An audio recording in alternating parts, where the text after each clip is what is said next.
Hello friends, welcome back in Agri Mantra channel. Today we are discussing about agriculture current affairs which are most useful for upcoming agricultural competitive exams. Friends, आज हम बात करेंगे 6 अगस्त 2020 के important agriculture current affairs जो exam के point of view से काफ़ी important रहने वाला है, इसलिए वीडियो को लास्ट तक जरूर देखना।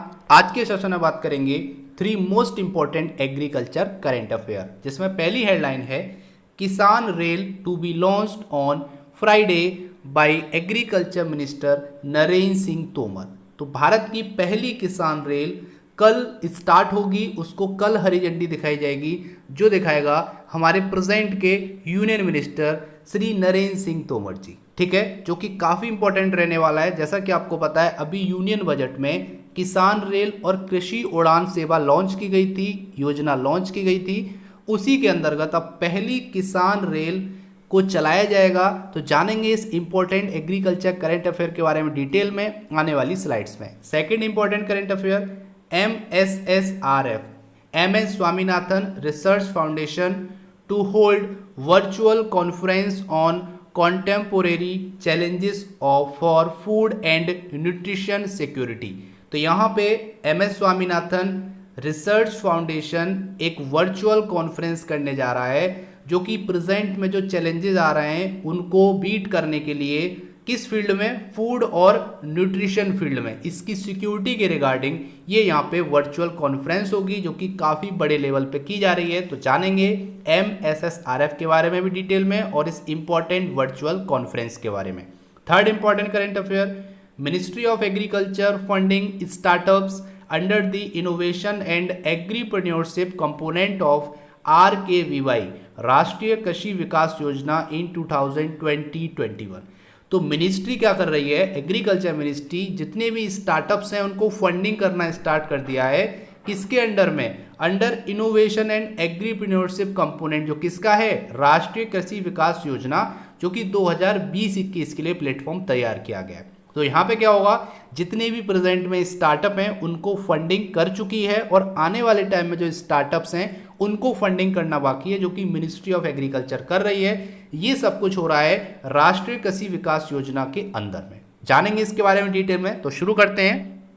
सबसे पहले बात करेंगे किसान रेल के बारे में। जैसा कि आपको पता है, किसान रेल और कृषि उड़ान ऐसी सेवा हैं जो पेरिशेबल फूड को एक प्लेस से दूसरी जगह ले जाने के लिए हमारी एग्रीकल्चर मिनिस्ट्री ने इसको लॉन्च किया था। ये यहाँ पर आपको पता रखना है। अब यहाँ पे बात आ रही है कि किसान रेल, पहली किसान रेल बनेगी जो कल फ्राइडे के दिन, जिसको हरी झंडी दिखाई जाएगी, जो दिखाएंगे एग्रीकल्चर मिनिस्टर नरेंद्र सिंह तोमर। तो जान लेते हैं इसके बारे में।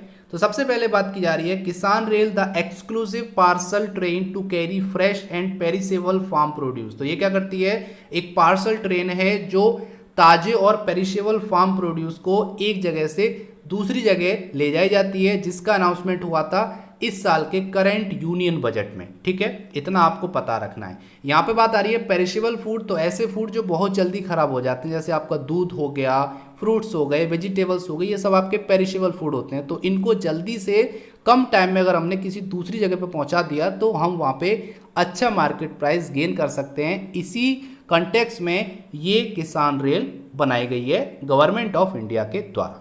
आगे बात करेंगे तो it will be launched on Friday with agriculture minister Narendra Singh Tomar remotely flagging off a goods train plying between Nashik in Maharashtra and Patna in Bihar at 11 AM। तो यहाँ पे बात हो रही है कि ये जो ट्रेन है उसको कल हरी झंडी दिखाई जाएगी, जो दिखाएंगे एग्रीकल्चर मिनिस्टर नरेंद्र सिंह तोमर, जो क्या करेंगे, इस ट्रेन को चलाएंगे, जो स्टार्ट होगी नासिक से, जो 11 बजे स्टार्ट होगी कल फ्राइडे को, कल 11 बजे से चलेगी, जो पटना बिहार पहुंचेगी। ठीक है, इसकी जो पहला रूट है वो यही है, नासिक से स्टार्ट होगी और फाइनली ये पटना पहुंचेगी, और इसका जो स्टार्टिंग टाइम है वो नासिक में 11 बजे है। ठीक है, थोड़ा सा और इसका रूट जान लेते हैं। तो यहाँ पे अगर हम बात करेंगे, the train which will leave Deolali on 11 AM on every Friday. तो ये हर फ्राइडे को, हर शुक्रवार को नासिक में एक जगह है देवलाली स्टेशन है। ठीक है, तो देवलाली से 11 बजे ये छूटा करेगी हर फ्राइडे को,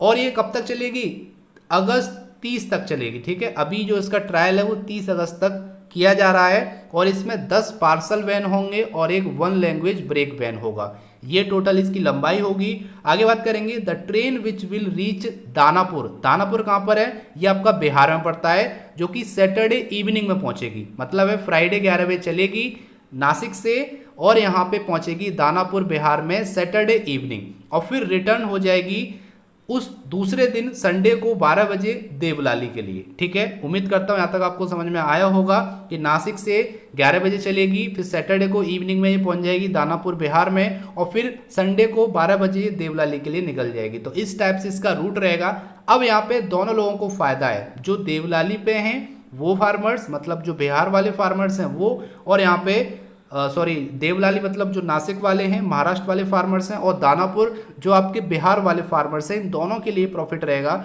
कि वो अपने प्रोडक्ट को एक स्टेट से दूसरे स्टेट में ले जा सकते हैं। Farmers can dispatch there produce between any 2 of these station but passenger will not allow. तो यहाँ पे बात हो रही है कि इस ट्रेन में पैसेंजर अलाउ नहीं होंगे, केवल और केवल यहाँ पर वो अपने प्रोड्यूस को ही सेंड कर सकते हैं या फिर मंगा सकते हैं। ठीक है, ये बोला है एग्रीकल्चर मिनिस्ट्री ऑफिशियल ने। फ्रेट चार्जेस, ये क्या होता है आपका, जिसको भाड़ा बोलते हैं। ठीक है, नॉर्मली हम लोग जानते हैं जो भाड़ा होता है वो क्या होता है, किसी सामान को एक जगह से दूसरी जगह ले जाने का जो चार्ज लिया जाता है उसी को हम फ्रेट चार्ज बोलते हैं। तो जो भाड़ा है वो यहाँ पर बोला जा रहा है कि 33% कम लिया जाएगा। जो नॉर्मली पार्सल जो पैसेंजर ट्रेन है जहाँ पर पार्सल को एक चार्ज पे सेंड किया जाता है उसी की बात हो रही है, उस रेट से 33% कम में यहाँ पे इस सामान को, इस पेरिशेबल फूड को और फ्रेश फूड को एक जगह से दूसरी जगह ले जाया जाएगा। ठीक है, ये हो गया हमारा इंपॉर्टेंट करंट अफेयर रिगार्डिंग किसान रेल, जो कल लॉन्च होगी। कल उसको हरी झंडी दिखाई जाएगी, जो दिखाएंगे प्रेजेंट के agriculture union minister Shri Narendra Singh Tomar. उम्मीद करते हैं यहाँ से इतनी नॉलेज आपको मिल गई होगी, जो कि एग्जाम के पॉइंट ऑफ व्यू से काफ़ी इंपॉर्टेंट रहने वाली है। आगे चलते हैं, उससे पहले अगर आपको वीडियो पसंद आ रही है, हेल्पफुल लग रही है, तो वीडियो को लाइक करना और ज़्यादा से ज़्यादा इस वीडियो को शेयर करना ताकि सभी स्टूडेंट तक ये वीडियो पहुँच सके। आगे बात करेंगे second important current affair, MSSRF to hold virtual conference on contemporary challenges for food and nutrition security। Contemporary होता है जो प्रेजेंट में चल रहा है। ठीक है, जो प्रेजेंट में जो चैलेंज आए हैं फूड और न्यूट्रिशन सिक्योरिटी को लेके, उसके ऊपर MSSRF एक वर्चुअल कॉन्फ्रेंस करने जा रहा है। जान लेते हैं इसके बारे में। इसका जो पूरा नाम है वो क्या है, MS स्वामीनाथन रिसर्च फाउंडेशन, जिसको MSSRF बोलते हैं। यहाँ पे अगर हम बात करेंगे तो यहाँ पे एक वर्चुअल कंसल्टेशन होगा जो आपका होगा science for resilient food nutrition and livelihood, जो कि प्रेजेंट के चैलेंजेस हैं उसी के ऊपर ये बेस्ड है, जो होगा 7 अगस्त से 10 अगस्त के बीच में। ठीक है, अब यहाँ पे सबसे पहले जान लेते हैं MSSRF क्या है। नाम पता चल गया, MS स्वामीनाथन रिसर्च फाउंडेशन। ये फाउंड हुआ था 1988 में बाय डॉक्टर MS स्वामीनाथन जी, जो कि चेयरमैन हैं प्रेजेंट में, और इन्होंने ही इसकी फाउंडेशन की थी। ठीक है, अब बात आती है, थोड़ा सा हिस्ट्री में चलते हैं। In 1970 CV Raman the Nobel prize winner urged Swaminathan to start an autonomous research centre to realise his goal of sustainable development. तो यहाँ पे 1970 में CV रमन जी ने, जो कि नोबेल प्राइज विनर हैं, उन्होंने आग्रह किया स्वामीनाथन जी से कि वो एक ऑटोनोमस रिसर्च सेंटर स्टार्ट करें ताकि उनका जो गोल है सस्टेनेबल डेवलपमेंट का वो पूर्ण हो सके। उसके बाद 1987 और 1987-88 में जब स्वामीनाथन जी को वर्ल्ड फूड प्राइज का अवार्ड मिला, जिसके तहत, ठीक है, जिसके तहत उनको $2 लाख मिले। ठीक है, प्राइस के तौर पे उनको $2 लाख मिले। उस प्राइस की मनी से ही उन्होंने इसकी फाउंडेशन रखी, नींव रखी। इसीलिए बोला जाता है कि 1988 में ये इस्टेब्लिश हुआ। उम्मीद करते हैं यहाँ तक आपको समझ में आया होगा। आगे बात करेंगे, आगे बात की जा रही है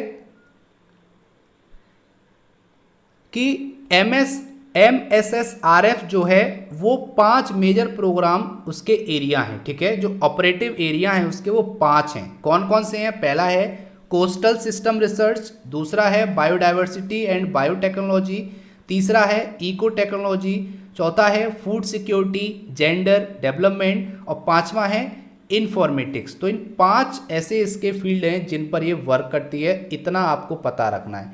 उम्मीद करते हैं यहाँ तक आपको समझ में आया होगा।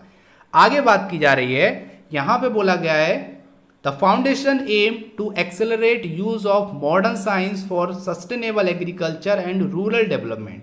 तो इसका जो एम था वो ये था कि मॉडर्न साइंस के यूज को ज़्यादा से ज़्यादा एक्सेलरेट किया जाए, उसकी स्पीड को बढ़ाई जाए ताकि सस्टेनेबल एग्रीकल्चर हो और रूरल डेवलपमेंट हो। और इस फोकस किस पे किया गया है? रूरल कम्युनिटीज पे with pro poor, pro women और प्रो नेचर अप्रोच। तो यहाँ पे बात हो रही है जो गरीब हैं, जो महिलाएं हैं और जो प्रकृति है, उसके लिए, उनके डेवलपमेंट के लिए ही ये आपका फाउंडेशन किया गया, जिसका पूरा नाम है MS स्वामीनाथन रिसर्च फाउंडेशन। ठीक है।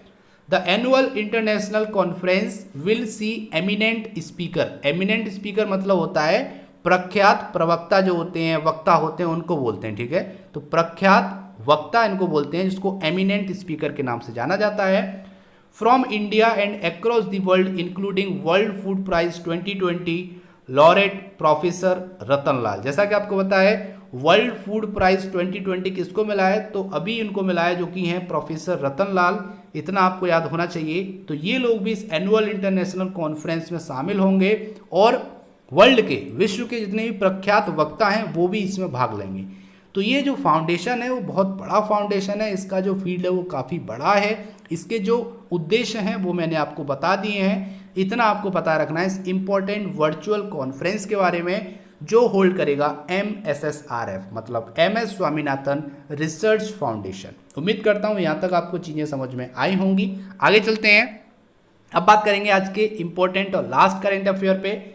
Ministry of agriculture funding startups under the innovation and agripreneurship component of Rashtriya Krishi विकास योजना इन 2021।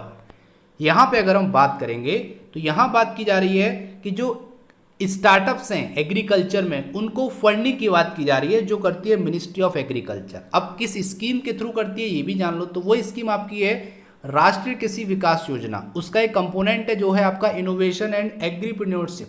उस कंपोनेंट के तहत ही मिनिस्ट्री ऑफ एग्रीकल्चर फंडिंग करता है एग्रीकल्चर रिलेटेड स्टार्टअप्स को।